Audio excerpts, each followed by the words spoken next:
If you want to give your children like the greatest gift, especially as homeschool families, because we tend to get it totally reversed. Yeah. Focus on your marriage. Hey everyone, this is Yvette Hampton. Welcome back to the Schoolhouse Rocked podcast. I am back with Kristi Clover, and man, it's been a fun week so far. If you guys missed Monday's episode and yesterday's episode, you've got to go back and listen because we made our big exciting announcement, which we actually made the big exciting announcement last week on Thursday of last week. So you could go all the way back to Thursday of last week, which is Thanksgiving, if you missed it, and hear about the exciting changes that are coming for the Schoolhouse Rocked podcast in ministry. So go back and listen to those. But we've got more encouragement to bring today with Kristi, and I'm super excited to continue this conversation. But before we do, I want to say thank you to our sponsor, BJU Press Homeschool.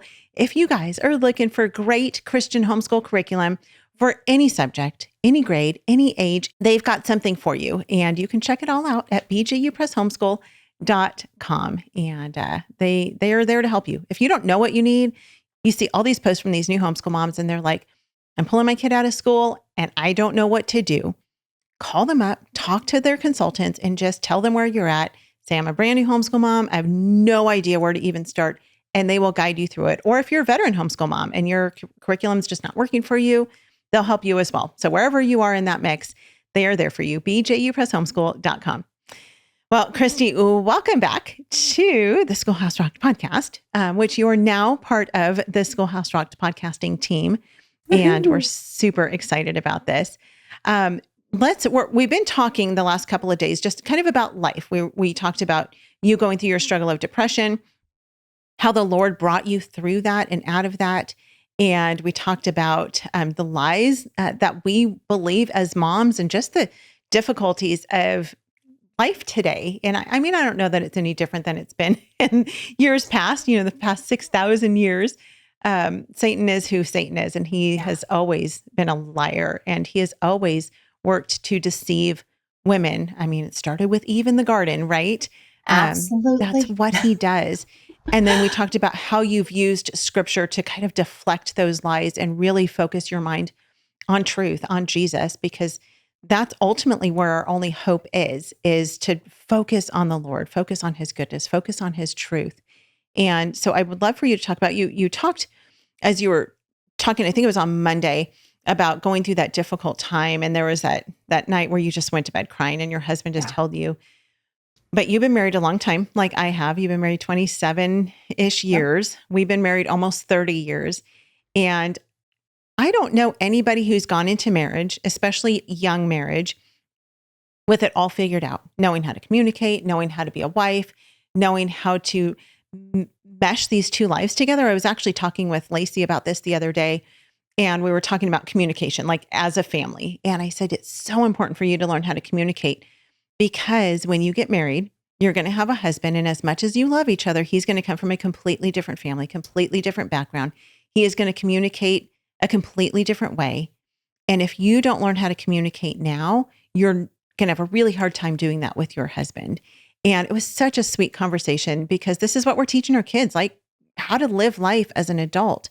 And so as you look back, Kristi, on your marriage, I know as I look back on my marriage, I am a completely different person now than I was 30 years ago. 30 years ago, I was a spoiled, rotten, selfish brat. I mean, really, it was awful. I don't know how. It was by the grace of God that Garrett stayed married to me, but it was because we had made a covenant with the Lord. Mm-hmm. We promised that we would never get divorced, but we had some pretty miserable years in there. And I'm so thankful that we are on the other side of that now, because we held tight to God's promises and we held tight to each other, sometimes not willingly, but we held on to the promises of the Lord. So maybe share with us, as you have navigated through just dealing with, some of your childhood issues and depression and all the things, what that's looked like for your marriage and where you are today, and bring some encouragement to these moms, because I know for a fact there are moms listening who are feeling discouraged in their marriages right now. Oh, it's a universal thing, I think. Yep. And all of a sudden you're like, let's talk about the fun part of depression. Woohoo! Yes. No.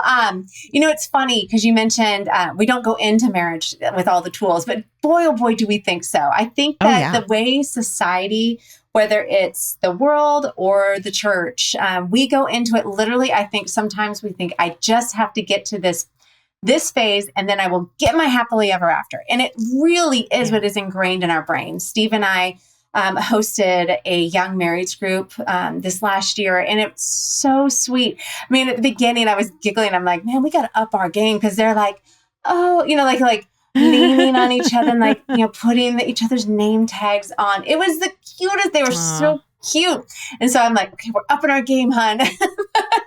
But, which was sweet because it made me realize like you lose some of that intentionality over time.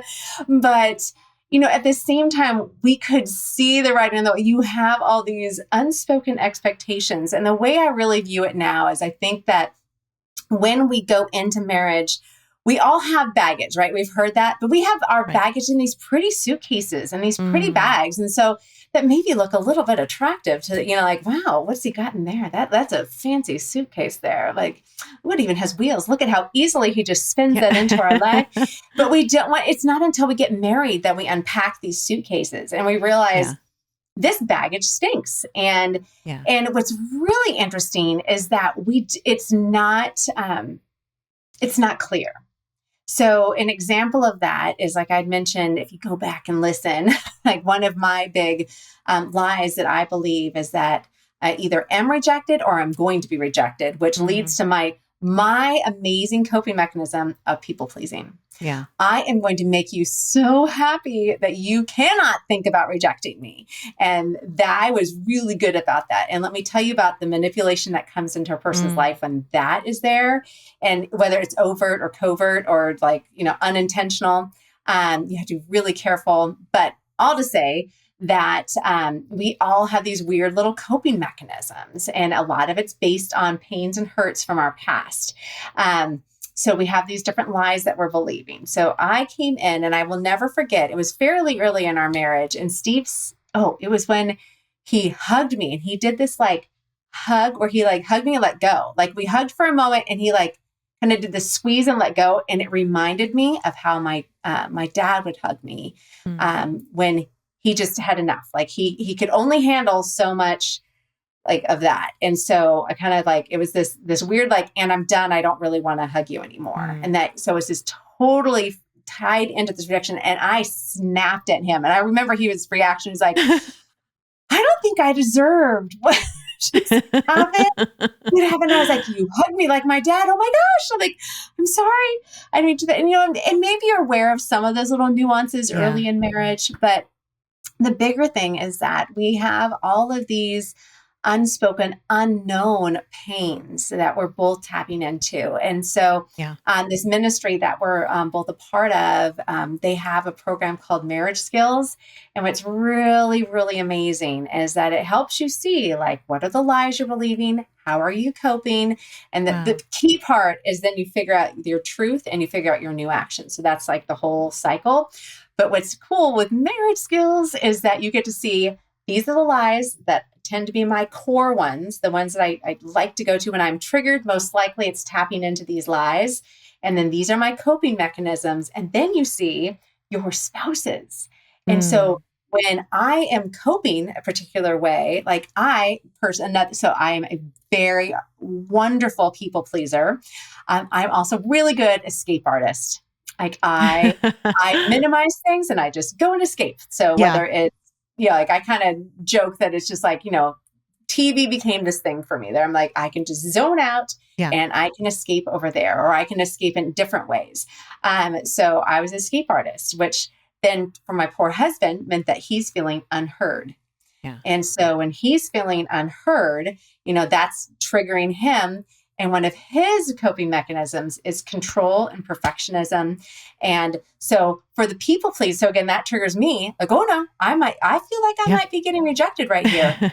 So then I go back to, I'm going to people please. So I kind of like have my little bag of tricks of my coping mechanisms. And so I'm like, oh, I better start people pleasing. And when you get that done, it just becomes this hot mess. Vicious and you cycle. are just going through this vicious cycle. And through the years, it creates so much hurt and pain. Yeah. And I mean, you and I are in the phase of life, we've been married long enough to not only see, like the other side of it, but we've also experienced all the families. Like I remember reaching a point, I think it was about 10 years ago, I felt like everyone we knew was getting a divorce. And I remember I had a girlfriend, she like pulled me aside and she, poor thing. She's like, can I talk to you? And I'm like, if you're telling me you're getting a divorce, I don't want to hear it. So I'm so tired. I'm like, no, done, more. Enough, no more.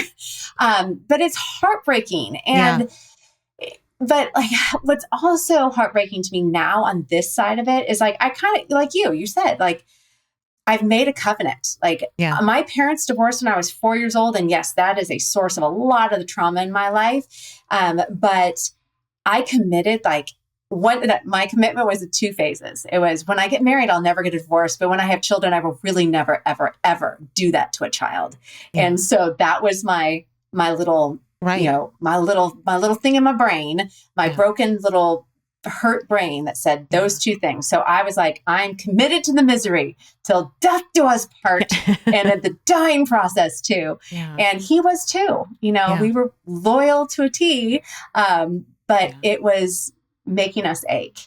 And so what's amazing to see is how when we both started working on our stuff, because he started working on his and I started working on mine. And I honestly did not think marriage could be this amazing. I had no clue. Like our marriage is better. Like all these sweet little young couples, and like, they ain't got nothing on us. Right. Like, they have this cute, sweet bliss, but we have this depth. Like he gets me because we've reached a point where we can talk about the untouchable things. Like most marriages have that. If you've been married for a certain number, like there's just things that you can't talk about because like you both just are going to be triggered and explode. And praise the Lord, we've gotten to a point where we can actually talk through that and we can have grace for one another. And we've learned how to communicate through all of that. So there is hope. I guess that's what I want to say is that there is hope. And I'm super passionate about that. In fact, it's one of the reasons I'm like, your folks will hear it here first. We're even looking at, we're kind of straddling 2 churches right now because one, this other church, they work so much with this ministry that we're just feeling our heart just tugged over there because there's so many opportunities for us to get into these discipleship groups and really help other people to find like the freedom in Christ that we found for our marriage. So it's awesome. Such good stuff. Let's take a break. We'll be right back. Have you tried CTC Math yet with your child? Here's a testimonial from another happy homeschool mom. Amber said, I'm absolutely thrilled with CTC Math. It's a rare find that I've used with my children for more than 5 years now. I have 6 children using CTC Math, and each child has found it easy to navigate and very applicable. Thank you so much for all that you are doing in providing quality math lessons for my children. If you're looking for a great online math program, visit ctcmath.com. That's ctcmath.com. Join Apologia for the Homeschool Bootcamp, a free video series that provides practical guidance and wisdom from experienced homeschool parents. You'll discover how to equip your family for academic, social, and spiritual success. Plus, you'll discover how to build deeper and stronger family relationships. Homeschool Bootcamp covers how to break free from the public school mindset, daily planning, supporting students with learning challenges, homeschooling as a working parent, navigating the high school years, and much more. Find this incredible free homeschool resource at apologia.com/bootcamp. We are back with Kristi. Kristi, I love that you are just so transparent about marriage. And I agree, man, if people would just hold on and wait and just so people know if there's any kind of abuse or anything, I never, ever would recommend that you stay in that situation.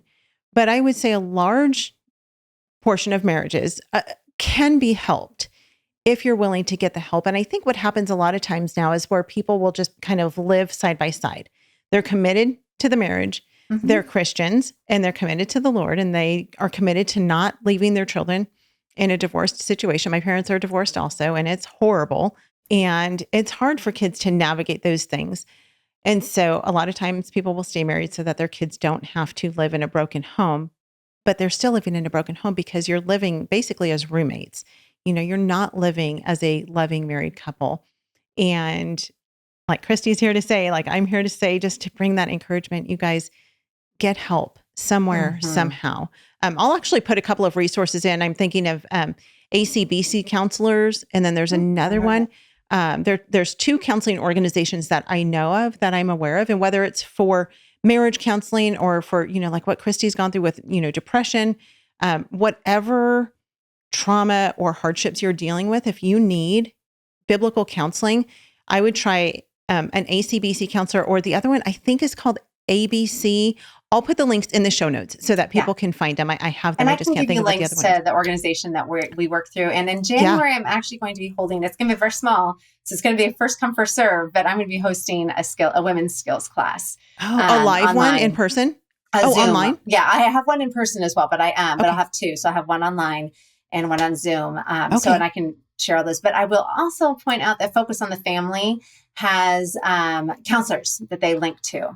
So you can find counselors through Focus. I'm like, a lot of times it's hard because it's like, I can tell you exactly who to go to if you're in the San Diego area. Yes. I know that's hard. Yeah, it is.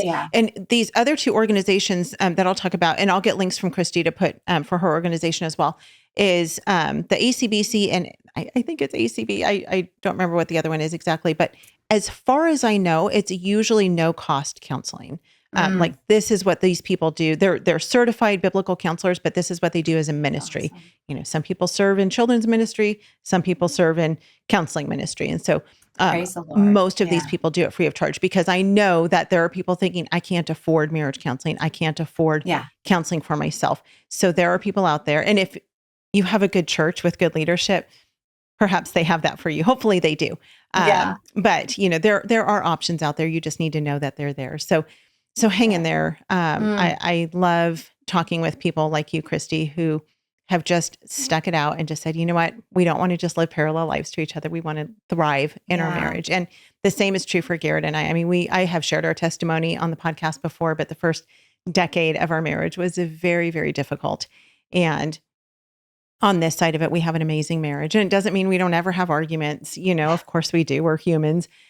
But overall, we have a beautiful marriage. And I'm very, very thankful that we get to serve in ministry together and that we just get to be together all the time. We get to parent together. I can't imagine doing this life without him. So hang in there, you guys, be encouraged.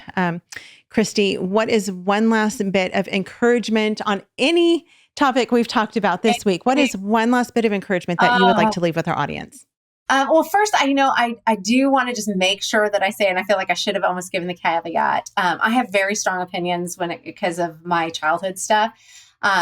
But I want to make sure grace upon grace. Like if divorce is a part of your history, it's a part of your story, grace upon grace. Like absolutely, it is what it is. And, where do we go from that type of thing? And I think that there are healthy ways to help kids through it. And I also think there are very unhealthy ways to help kids or not to help kids through it. So I think I just want to make sure, because I would hate for someone to be like, well, that's my story. That's where I am.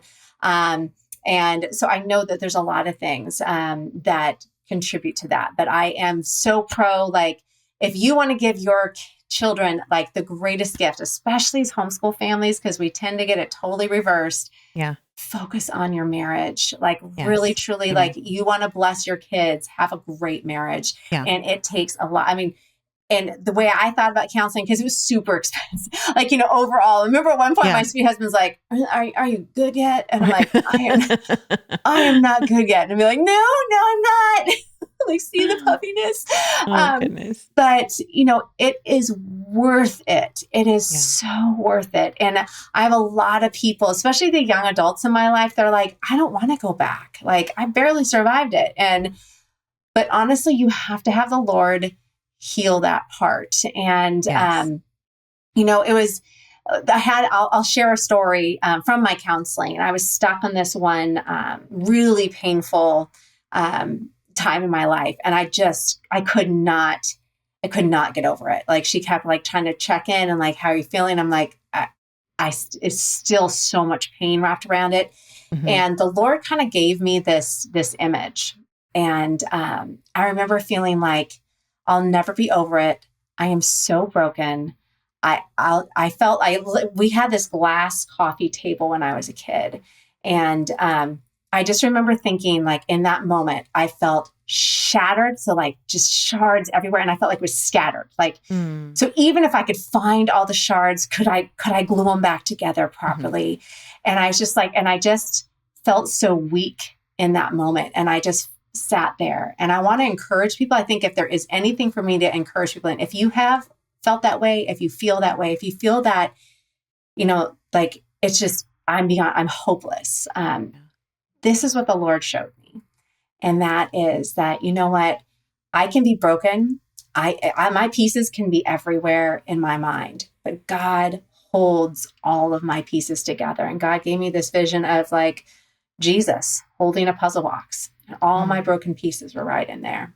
They were all in there, and he knows how all of them fit together. He knows that cover picture and exactly what my life is going to look like. And I really want people to know that when we trust God, when we really, truly put our trust in him, like one of my verses that I focused on during those really hard times was Isaiah 26, 3-4, which just talks about how like he can make your mind steadfast when you trust in him. And I felt like my mind is not steadfast. And I don't know what trusting him looks like. Yeah. And so I would just meditate on that and just be like, Lord, please help my mind be steadfast and trust in you. And I always love that passage where Jesus is talking to that one man and he's just like, do you believe? And the guy's like, yes, I believe. He's like, but help me with my unbelief. And that's like me. I'm like, I believe, I trust. Can you help me with my distrust? Like, and God can handle it when we're honest with him. And I think that's the most important part for people to remember. I want everyone to know that, like, he is so trustworthy. Yeah. And he will, if you give him space and if you look for his fingerprint in your life, you will see it. You will see ways that, because we have this picture of like, I can only trust God if he does X, Y, Z. And God's like, I have so many better things for you than X, Y, Z. Like my marriage would not look like it does today had I gotten what I wanted. My X, Y, Z was nothing like it was because it was more about like, fix him, than where it is now of just like this dynamic. I mean, like my husband's whole ministry, he is no longer working, like he has retired from the corporate world and is full-time ministry helping other people in their marriages and in their relationships. I mean, like I never would have thought of asking for that. And that's what God brought. And so like, that's just how crazy God is. Amazing. He is so good. So there's good. My 2 cents. I love it. I cannot think of a better way to end. Oh, Kristi, thank you so much for sharing this week. Thank you for being just so open and transparent and for encouraging. Man, you are such a blessing. And I am so excited that you're going to be part of the Schoolhouse Rocked podcasting team. You guys, it's going to be a great year. I know it. I know God's hand is all over this. And so I am trusting him. It's going to be awesome. We love you guys so much. Kristi, tell our audience one more time where they can find out everything about Kristi Clover. Everything about Kristi Clover is at KristiClover.com. So Kristi Clover, just like 4-leaf clover.com. And so you can see where I am on social media, mostly Instagram. I'm usually honestly just scrolling on Instagram, but you can find me on YouTube. And then my website has links to all of the courses and all of my online encouragement that I put on over there. Love it. We'll put all those things in the show notes. Thank you guys so much for being with us. Again, you can check out schoolhouserocked.com as well and find out all the things we have going on there. We love you guys. Have a great rest of your week, and we will see you back here next week with another of our new guest hosts. I'll see you back here then. Bye. You're listening to the Biblical Family Network. Hey, I'm Miki. And I'm Will. And we're the co-hosts of the Culture Proof Podcast. We want to invite you to join us every week as we discuss what's happening in the world and then filter those happenings through a decidedly biblical lens. There are many questions, especially when we see what's happening in our culture today, but the answers are found within the Word of God. So that's where we want to look. Amen. When we resist those cultural trends that rival the truth, we remain culture proof.